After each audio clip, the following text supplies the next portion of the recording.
YouTuber मौसीकी कहानियों में सभी शरद साहित्य को पसंद करने वाले बंधुओं का स्वागत है। हम सुन रहे हैं श्रीयुत शरद चंद्र चट्टोपाध्याय जी की कहानी चरित्रहीन का हिंदी में अनुवाद। हालांकि इस कहानी को बहुत सारे लोग नहीं सुन रहे हैं। हालांकि मुझे वीडियो बनाने में और कहानी सुनाने में उतना ही परिश्रम करना पड़ता है जितना किसी दूसरी कहानी को सुनाने में, किंतु ये कहानी मेरी मनपसंद है। दरअसल हम किसी पर भी बड़ी आसानी से चरित्रहीनता का धब्बा लगा देते हैं, और ये 100 साल पहले की बात है। तब तो किसी को भी चरित्रहीन करार कर दिया जाना बहुत ही सुलभ बात थी। आज भी हम किसी के विषय में जाने बिना अनर्गल बोलने लगते हैं और उस पर अपना फैसला सुना देते हैं। ये कहानी है उपेंद्र की और सुरबाला की। ये कहानी सावित्री और सतीश की भी है। सावित्री जो कि एक पुरुषों के हॉस्टल में आया थी, उसको तो बड़ी आसानी से ही चरित्रहीन स्वीकार कर लिया गया था, लेकिन क्या वो वास्तव में चरित्रहीन थी? इसके अतिरिक्त कुछ और चरित्र भी आगे इस कहानी में जुड़ेंगे। तो चलिए प्रारंभ करते हैं चरित्रहीन। अभी तक की कहानी में हमने सुना कि उपेंद्र सुरबाला की छोटी बहन के लिए अपने ममेरे भाई दिवाकर को उपयुक्त वर मानता है और सुरबाला से इसका उल्लेख करता है, लेकिन सुरबाला बताती है कि उसकी छोटी बहन के पैर में कुछ दोष है। अब आगे की कथा सुनते हैं। अगले दिन दोपहर के बाद महेश्वरी भोजन करने के लिए बैठी तो उपेंद्र कमरे में घुसकर पास ही फर्श पर बैठ गया। महेश्वरी ने उसकी तरफ ध्यान से देखकर कहा, मछली बहू, उपेंद्र के लिए आसन बिछा दो। उपेंद्र ने कहा, तुमसे एक बात पूछने आया हूँ दीदी। बात सुनने के लिए महेश्वरी उसकी मुंह की ओर ताकने लगी। उपेंद्र ने कहा, ससुर जी ने शची के लिए वह ठीक करने के लिए परसों एक पत्र लिखा है। तुम इन लोगों की सारी बातें जानती हो, इसीलिए मैं पूछ रहा हूँ कि क्या शची के शरीर में कोई दोष है? महेश्वरी के पति ने स्वास्थ्य बिगड़ जाने पर अंत में करीब 4-5 साल बक्सर में प्रैक्टिस की थी। वहां रहते समय सुरबाला के पिता का ही एक मकान किराए पर लेकर आसपास रहती थी, इसीलिए दोनों परिवारों में अत्यंत घनिष्ठता हो गई थी। सुरबाला के विवाह का संबंध महेश्वरी ने ही ठीक किया था। महेश्वरी एक क्षण उपेंद्र के मुंह की ओर ताकती ही रहकर बोली, पशु क्या कहती है? वो कहती है शची कुछ लंगड़ी है। महेश्वरी ने तनिक हंसकर कहा, लंगड़ी नहीं है, बचपन में शल्योपचार होने से वह बाएं पैर से कुछ खींच कर चलती थी। वह इतने दिनों में शायद ठीक हो गया हो। और कोई दोष है? नहीं। सुनता हूँ कि ससुर जी की विपुल संपत्ति है। तुमको क्या जान पड़ता है दीदी? मुझे भी यही जान पड़ता है। तब उपेंद्र और कुछ पास खिसक कर आ गया और अपने कंठ का स्वर कुछ धीमा बनाकर बोला, तो मैं तुमको एक बात कहता हूँ दीदी, शची और उसकी बहन दोनों ही जब भविष्य में संपत्ति की उत्तराधिकारिणी होंगी, तब इतनी बड़ी संपत्ति हाथ से निकल जाने देना बुद्धिमानी का काम नहीं है। महेश्वरी ने हंसकर कहा, बात तो ठीक है, लेकिन उपाय ही क्या है, सुनो तो। इतना कहकर वह हंस पड़ी। उपेंद्र बोला, हंसने की बात नहीं है, पशु के चिढ़ने के लिए यह बात मैंने नहीं कही। मैंने दिवा के बारे में सोच लिया है। सुनते ही महेश्वरी का चेहरा उतर गया। वह दिवाकर को सह नहीं सकती थी। उपेंद्र ने कहा, क्या कहती हो बहन? महेश्वरी मुँह झुकाए किसी चिंता में रहने का स्वांग दिखाकर भात परोस रही थी। मुंह ऊपर उठाकर हंसकर बोली, अच्छी बात तो है। उपेंद्र ने कहा, केवल अच्छी बात कह देने से तो काम नहीं चलेगा बहन, यह काम तुम्हारा ही है। पशु की शादी तुमने ही की थी, अब वो कहती है उसकी तरह सौभाग्यवती सभी हों। मेरा विश्वास है तुम जिसमें हाथ डालोगी उसमें ही सोना फलेगा। महेश्वरी ने कहा, लेकिन सची में जरा सा दोष तो है।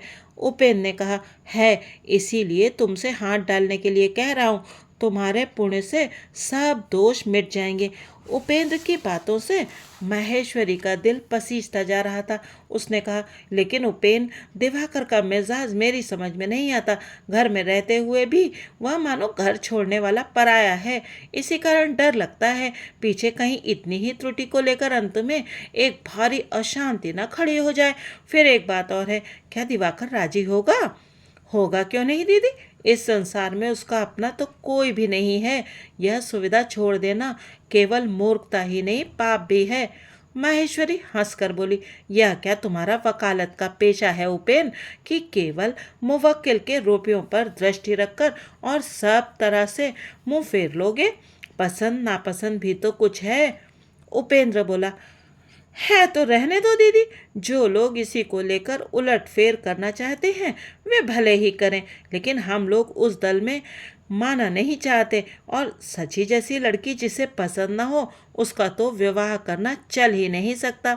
उपेंद्र की व्यग्रता को देखकर महेश्वरी ने कहा, शायद यह आज कॉलेज नहीं गया, एक बार उससे ही पूछकर देख लो ना, उसकी क्या राय है। शायद वो अपनी कोठरी में ही है। है? अरे है वहाँ, भूत तो है। एक बार दिवाकर बाबू को बुला दे, कहना कि जीजी बुला रही हैं। थोड़ी ही देर बाद दिवाकर के कमरे में घुसते ही उपेंद्र बोल उठे, तेरी शादी की बात मैंने ठीक कर दी है दिवा, परीक्षा के बाद तिथि निश्चित की जाएगी। बहन भट्टाचार्य जी से पत्रा देखने को कह देना और बाबूजी से पूछकर एक बार उनकी राय भी तो जान लेना। शची के साथ ब्याह होगा, सुनकर बहुत खुश होंगे।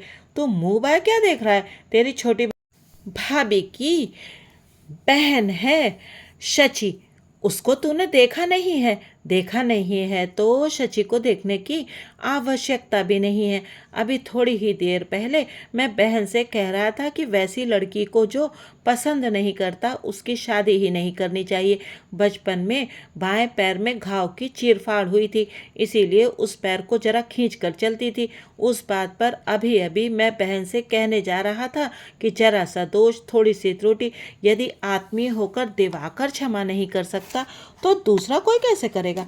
इसके अलावा छोटे मोटे दोष को लेकर हल्ला गुल्ला मचाना तो उच्च शिक्षा का फल नहीं है, वह तो नीचता है। निर्दोष त्रुटिहीन इस जगत में कोई चीज़ मिलती ही नहीं।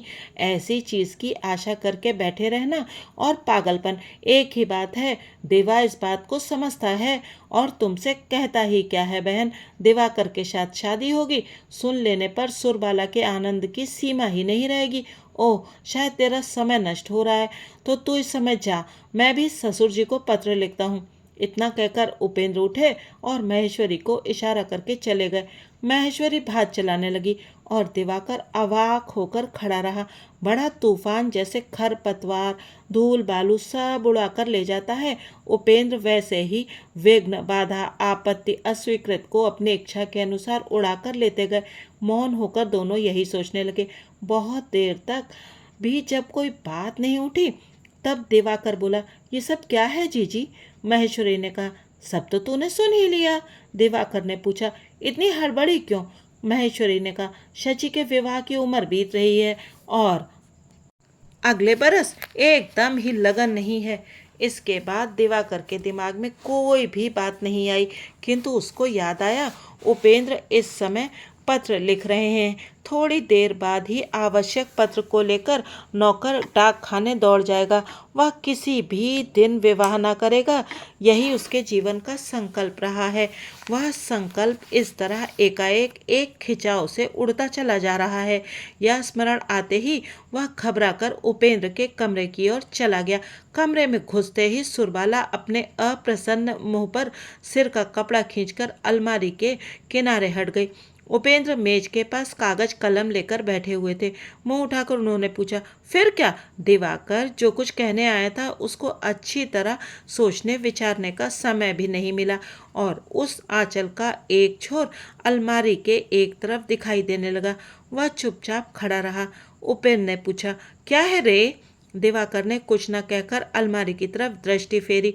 उपेंद्र ने उस संकेत को देखते हुए भी नहीं देखा और बोले, मेरे पास वक्त नहीं है दिवा। दिवाकर ने पास आकर कहा, इतनी जल्दबाजी किस लिए? उपेंद्र बोले, नहीं जल्दबाजी तो नहीं है। अब जैसे भी हो, करीब 2 महीने का वक्त है तेरा इम्तहान हो जाने पर। तो फिर आज ही पत्र लिखने की क्या आवश्यकता है? कुछ दिन बाद लिखने से भी तो काम चल सकता है। चल सकता है, लेकिन कुछ दिन बाद लिखने से क्या सुविधा होगी? दिवाकर ने धीरे से कहा, सोच विचार कर देख लेना उचित है। उपेंद्र ने कहा, उचित तो है ही। तुम ब्याह की चिंता में सोच विचार करो, तुम्हारे इम्तहान की चिंता मैं करूं। लेकिन ऐसा दायित्व ग्रहण करने से पहले विज्ञ व्यक्ति की भांति कुछ सहना आवश्यक है। अच्छा, तुम कुर्सी पर बैठ जाओ, सोच विचार करके क्या देखना चाहते हो मैं भी तो सुनूं। दिवाकर चुप रह गया।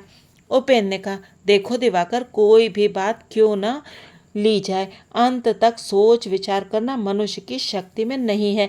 कितने ही बड़े विद्वान पंडित क्यों ना हो, अंतिम फल भगवान के हाथ से ही लेना पड़ता है। फिर भी पहले से जो कुछ सोच विचार करके देख लिया जा सकता है, उसके लिए तो आधा घंटा से अधिक समय नहीं लगता। कुछ दिनों का समय चाहते हो ना? दिवाकर बोला, सभी क्या इतनी जल्दी सोच विचार कर सकते हैं? कर सकते हैं, लेकिन यह याद रखने की आवश्यकता है, बिखरी हुई इधर उधर की चिंताओं का अंत भी नहीं है और उसकी मीमांसा भी नहीं होती। 2-4 दिनों में ही क्या होगा, 2-4 वर्षों में भी निश्चय नहीं होता। फिर भी इस संबंध में मोटे तौर से जो कुछ लोग विचार करके देखते हैं वह यही है कि प्रतिपादन कर सकूंगा या नहीं। लेकिन शची से ब्याह कर लेने पर यह चिंता तो तुमको किसी दिन भी ना करनी पड़ेगी। दूसरी बात है नापसंद की। क्या तू यही बात सोच रहा है? शची की सुंदरता का संकेत होने से दिवाकर को बहुत ही लज्जा मालूम हुई। वह बोल उठा, नहीं बिल्कुल नहीं। तब तो ठीक ही हुआ, क्योंकि वह बात कितनी ही अंतःसार शून्य क्यों ना हो, वहाँ आडंबर ही तो है। पहले ही सुंदरता की जो बात आ जाती है वह मनुष्य के अंदर और बाहर ऐसा जादू लगा देती है कि उसकी अच्छाई बुराई का अत्यंत सावधानी से निर्णय करना ही मुख्य वस्तु हो जाती है। असल में वह तो कुछ भी नहीं। जिस वस्तु को ना पाकर लोग सारा जीवन हाय हाय करते हैं वह आड़ में ही रह जाता है। पसंद करने की जो सारी सामग्री है उस वस्तु को प्राप्त ना करने से संसार विफल हो जाता है। उसके ऊपर तो जोर नहीं चल सकता। इसके लिए बिना परीक्षा के ही, बिना विचार के ही भगवान की दुहाई देकर लोग ग्रहण करते हैं। और जो कुछ भी नहीं है, 2-4 दिनों में ही जो वस्तु नष्ट हो सकती है, नेत्र उठाकर देखने से ही जिसके दोष गुण पकड़े जा सकते हैं, उसकी परीक्षा का फिर कोई अंत ही नहीं रहता। दिवाकर, 15.5 आना की ओर से यदि आंखें बंद कर सकते हो तो शेष 2 पैसों के लिए गुरुजनों का अवाध्य होकर विरोध मत करो। मैं आशीर्वाद देता हूँ कि तुम्हारा भविष्य उज्जवल से उज्जवलतर हो। किसी दिन तुम इस बात को मत भूलना कि सुंदरता ही मनुष्य के लिए सब कुछ नहीं है। यह सिर्फ सुंदरता का जिक्र करना ही विवाह का उद्देश्य नहीं है। दिवाकर सिर झुकाकर चुप ही रहा। उपेंद्र बड़ी देर तक चुप रहकर अंत में बोले, तो अब तू यहाँ से चला जा। दिवाकर ने सिर झुकाकर धीरे धीरे से कहा, मेरी रुचि नहीं है छोटे भैया, मुझे क्षमा करना, खासकर बड़े आदमी की लड़की। इस तरह के उत्तर ने पल भर के लिए उपेंद्र को अभिभूत कर दिया। वह अल्पभाषी दिवाकर की बातों का गुरुत्व समझते थे, लेकिन किसी विषय में असफल होना भी उनका स्वभाव नहीं है। सामने के कागज कलम को एक तरफ हटाकर बोले, रुचि नहीं है वह भी नहीं रह सकती है, लेकिन बड़े आदमी की लड़की का क्या दोष है? दिवाकर ने कहा, दोष नहीं है, लेकिन मैं गरीब हूँ। उपेंद्र ने कहा, इसका मतलब तो ये है कि गरीब के घर की लड़की तुम्हारा जैसा सम्मान या भक्ति करेगी, धनवान की लड़की वैसा ना करेगी। लेकिन मैं पूछता हूँ, स्त्री के सम्मान या भक्ति पाने को कितनी धारणा तुमको है? यह जिद पकड़ लोगे कि ब्याह करोगे ही नहीं तो वो दूसरी बात है, लेकिन दोष का भार दूसरे के कंधे पर रखकर अपनी गरीबी को जिम्मेदार मत ठहराओ। पुराण इतिहास तो पढ़ चुके हो, उनमें सीता, सावित्री प्रभृति साध्वी स्त्रियों का जो उल्लेख है वे राजा महाराजा के घरों की लड़कियां होते हुए भी किसी दरिद्र घर की लड़की की अपेक्षा गुणों में कम नहीं थी। बड़े लोगों के घरों की लड़कियों के विरुद्ध एक कहावत प्रचलित है, इसीलिए उसके बिना विचार के ही मान लेना पड़ेगा। इसका कोई कारण मुझे दिखाई नहीं देता। दिवाकर के अलावा एक और श्रोता अत्यंत ध्यान लगाकर आड़ में रहकर सुन रही थी। उसके आंचल के छोर पर दृष्टि पड़ने के साथ ही उपेंद्र बोल बैठे, बड़े आदमी के घर की एक और लड़की इस मकान में ही है। इसका आधा रूप गुण लेकर भी यदि शची आ जाएगी तो किसी भी पति को अपना सौभाग्य ही मान लेना चाहिए। कुछ देर चुप रहकर वह फिर बोले, रुचि नहीं है तूने कहा था। उसी समय अलमारी के पीछे से चूड़ियों की आवाज़ सुनकर चकित होकर दिवाकर उठ खड़ा हुआ। सुरबाला के पास जाकर बोला, भाभी तुम कहो तो मैं छोटे भैया को पत्र लिखने का कह दूं। सुरबाला ध्यान से पति की बातें सुन रही थी। एक अनिवर्चनीय शांति और तृप्ति की तरंग उसकी समस्त इच्छाओं, समस्त कामनाओं और समस्त स्वतंत्रताओं को बहाकर पति की इच्छाओं के चरणों के नीचे आत्मसमर्पण करती जा रही थी। उसने कुछ भी निश्चय नहीं किया था, लेकिन आंचल से नेत्र पोंछकर पति को लक्ष्य करके एकांत चित्त से कहा, वह कभी झूठ नहीं बोलते। दिवाकर ने उपेंद्र के मुंह की ओर ध्यान से देखा। खुली खिड़की से काफी प्रकाश उसके मुंह पर आ रहा था। दिवाकर ने कहा, तुम जो अच्छा समझो वही करो, मेरा समय नष्ट हो रहा है, मैं जा रहा हूँ। इतना कहकर वह धीरे धीरे बाहर चला गया।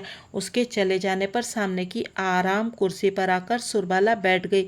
दोनों सजल नेत्रों को पति के मुंह पर रखकर बोली, तुम क्षमा करो, मैंने गलत समझ लिया था। तुम जो कुछ करना चाहते हो उससे सची की भलाई ही होगी। उपेंद्र ने पत्र समाप्त करते हुए हंसकर कहा, अच्छा। उसके बाद दिवाकर सिर्फ अपने विवाह की बात सोचने लगा। शची कैसी है, क्या करती है, क्या सोचती है, क्या पढ़ती है, उसके साथ विवाह होने से कैसा व्यवहार करेगी, यही सब। रात के समय पढ़ने लिखने में बहुत सी बाधाएं पड़ने लगी। आज उसका मन मतवाला हो उठा, किसी काम में मन न लगा। परीक्षा के भय ने चाबुक की तरह जितनी बार उसको वापस लाकर पढ़ने में नियुक्त किया, उतनी बार ही वह उससे भागकर और दूसरी तरफ सपनों की रचना करने लगा। बहुत देर तक इस विद्रोही मन के पीछे पीछे दौड़ धूप करके कुछ भी ना पा सकने पर दिवाकर अनुमान करने लगा कि उसका समय व्यर्थ नष्ट होता जा रहा है। लेकिन क्या अभूतपूर्व परिवर्तन था। किस चीज़ के नशे ने उसको एकाएक ऐसा मतवाला बना दिया। उसका कारण ढूंढे जाने पर जो बात उसे याद पड़ गई, अत्यंत लज्जा के साथ दिवाकर ने उसका प्रतिवाद करके दृढ़ भाव से यही बात कही कि इसमें मेरी इच्छा नहीं है, अत्यंत घृणा और अरुचि है। इतना कहकर उसने दो गुने आग्रह के साथ ऊंचे स्वर से पढ़ना आरंभ कर दिया। लेकिन आज मन को संयम में रखना कठिन हो गया। जिस खेल के बीच से चला आ रहा है, जिस आकाश कुसुम की आधी माला गूंथकर फेंक रखी है और बेबसी में सबक याद कर रहा है, उसको खत्म करने का अवसर वह प्रतिक्षण खोजता हुआ घूमने लगा। कभी वह कहीं स्थिर भी न रह सका, कुछ ठीक तौर से हृदयंगम न कर सका, केवल आश्चर्य भरे पुलक से स्वप्नाविष्ट की भांति स्तब्ध होकर बैठ गया। आज इस कथा को यहीं पर विश्राम देते हैं। अगले अंक में जानेंगे सतीश और सावित्री का क्या हुआ और क्या दिवाकर का विवाह शची के साथ हो पाया। तब तक आप बने रहिएगा यूट्यूबर मौसी की कहानियों के साथ और सुनते रहिएगा अति सुंदर कहानियाँ। यदि आपको उचित लगे तो कृपया इस चैनल को सब्सक्राइब कीजिएगा और वीडियो को लाइक भी कीजिएगा। आपका वीडियो देखने के लिए बहुत बहुत धन्यवाद।